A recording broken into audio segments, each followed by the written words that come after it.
सभी का अंग्रेजी की ऑनलाइन कक्षा में स्वागत है।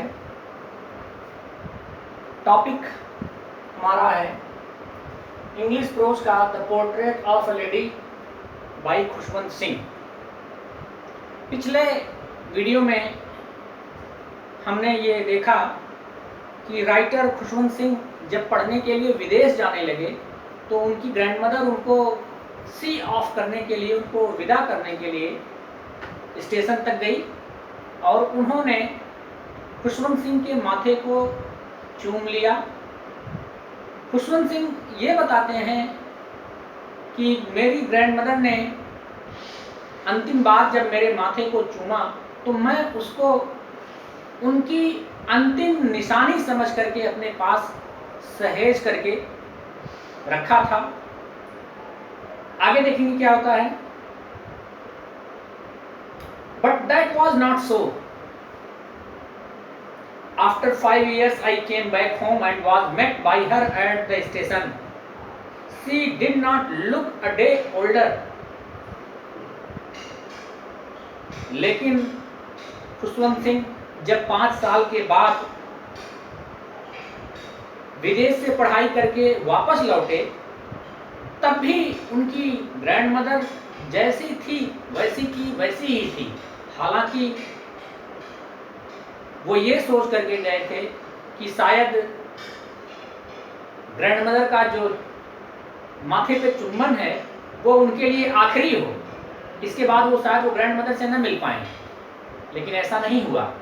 It was not so. ऐसा नहीं हुआ।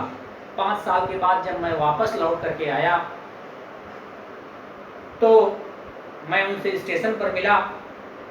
वो एक भी दिन और ज्यादा बूढ़ी नहीं हुई थी, अर्थात उनकी उम्र उससे ज्यादा ढली ही नहीं थी जब राइटर उनको 5 साल पहले छोड़ के गए थे। She still had no time for words, and while she clasped me in her arms, I could hear her reciting her prayers. अभी भी जैसे उनके पास शब्दों के लिए समय नहीं था, अभी भी जैसे दादी के पास बोलने के लिए समय नहीं था, और जब उन्होंने मुझको गले लगाया तब भी मैंने ये देखा कि वो अपनी प्रार्थना कर रही थी। Even on the first day of my arrival, her happiest moments were with her sparrows, whom she fed longer and with frivolous remarks. मैं जिस दिन घर वापस आया विदेश से पढ़ाई करके, उस दिन भी दादी माँ का सबसे अच्छा पल चिड़ियों को रोटी चुगाने वाला ही था। सबसे खुश वो तभी होती थी जब वो चिड़ियों को दाना चुगाती थी। वो खुशी खुशी आंगन में गौरैयों को दाना रोटियां चुगा रही थी और कभी कभी उनको फटकार भी रही थी, चल हट जा, भाग जा, और इधर उनको रोटी भी दे रही थी तोड़ तोड़ के। और जब वो ज्यादा पास आती, ज्यादा शोर करती तो उनको फटकार भी रही थी, हटा भी रही थी। नेक्स्ट पैसेज है। In the evening a change came over हर। शाम को उनके अंदर थोड़ा परिवर्तन आया, थोड़ा बदलाव आया। There was a little change in grandmother's health. She did not pray. उन्होंने प्रार्थना नहीं किया। Although it was her regular duty, she never forget to pray, but this evening she did not pray. उन्होंने प्रार्थना नहीं किया। She collected the women of the neighborhood, got an old drum and started to sing. उन्होंने पास पड़ोस की महिलाओं को बुलाया और घर में एक पुराना ढोल था, उसी को बजा बजा करके गाना शुरू किया। For several hours she thumped the sagging skins of the dilapidated drum and sang of the homecoming of warriors.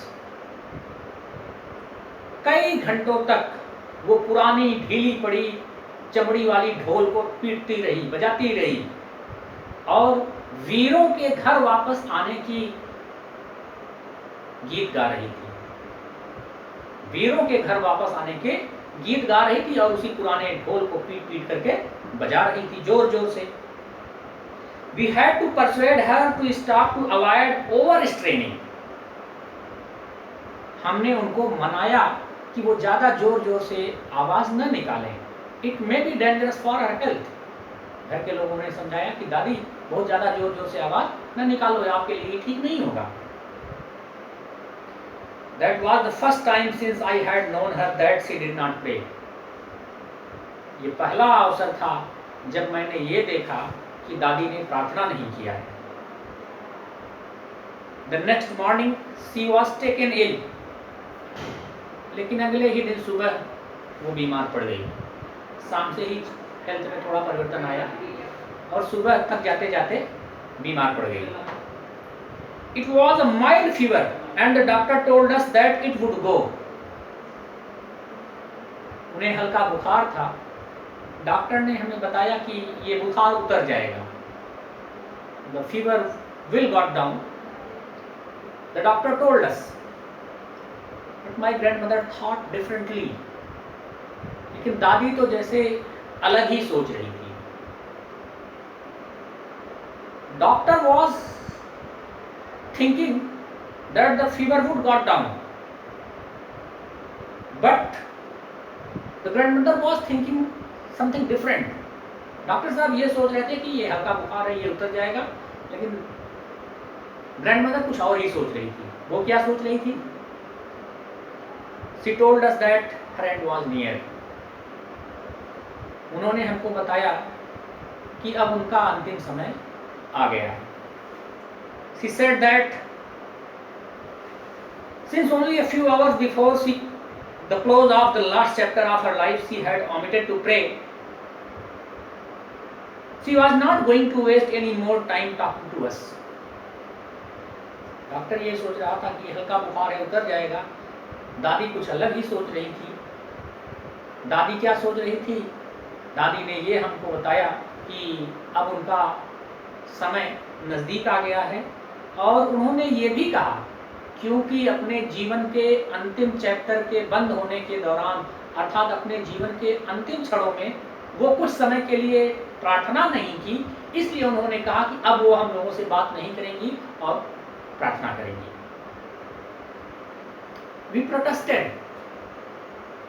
हमने उनको रोका कि ठीक है, you have prayed enough in your life. हमने उनको कहा कि ठीक है, आपने बहुत प्रार्थना किया जिंदगी भर, God would forgive you. ईश्वर आपको क्षमा कर देंगे। There is no need of praying anymore. But she ignored our protests. लेकिन उन्होंने हमारे कहने को नहीं माना। She lay peacefully in bed, praying and telling her beads. वो शांति से बिस्तर पर लेट गई और प्रार्थना करने लगी और अपनी माला जपने लगी। Even before we could suspect, her lips stopped moving and the rosary fell from her lifeless fingers. इससे पहले कि हम कुछ जान पाते, कुछ हमें संदेह होता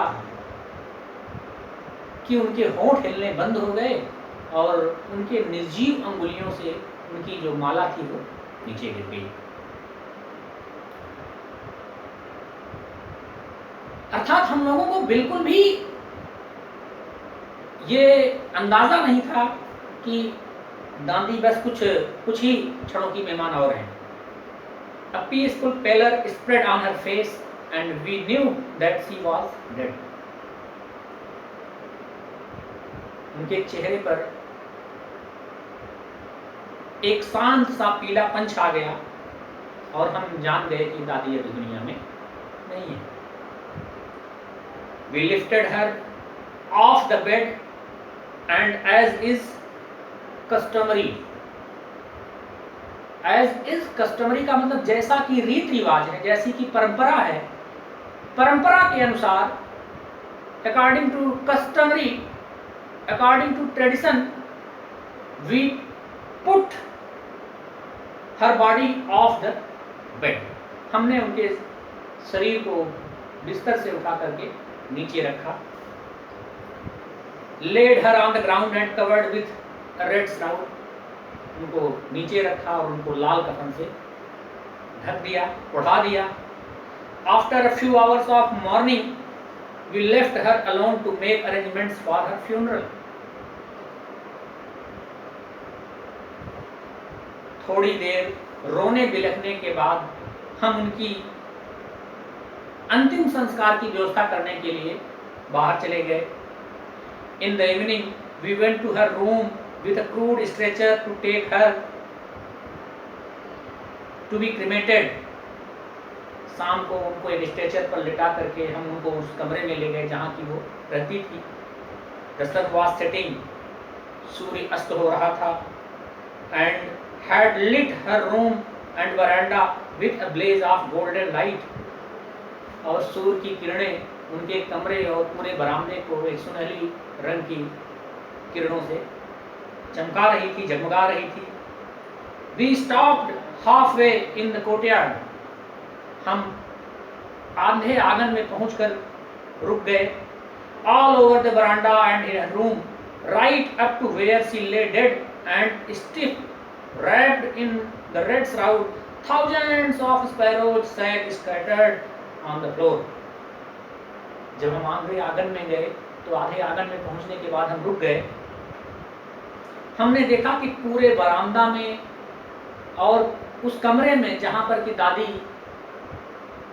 मृत पड़ी हुई, लेटी हुई हैं, चारों तरफ हजारों हजार गौरैया का झुंड जो है छिटक पिटक कर इधर उधर बैठा हुआ है। There was no chirping, कोई चहचहाहट नहीं थी। चिड़ियों में कोई चहचहाहट नहीं थी, चिड़िया चहचहा नहीं रही थी, but they were in complete silent mood, वो पूरी तरह से शांत थी। We felt sorry for the birds and my mother fetched some bread for them.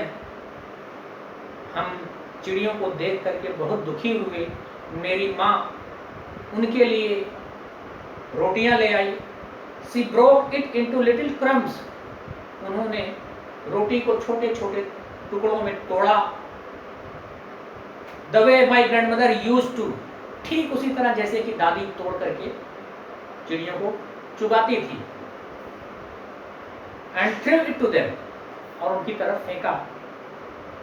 The sparrows took no notice of the bread. चिड़ियों ने रोटी की तरफ कोई ध्यान नहीं दिया। When we carried my grandmother's corpse off, they flew away quietly.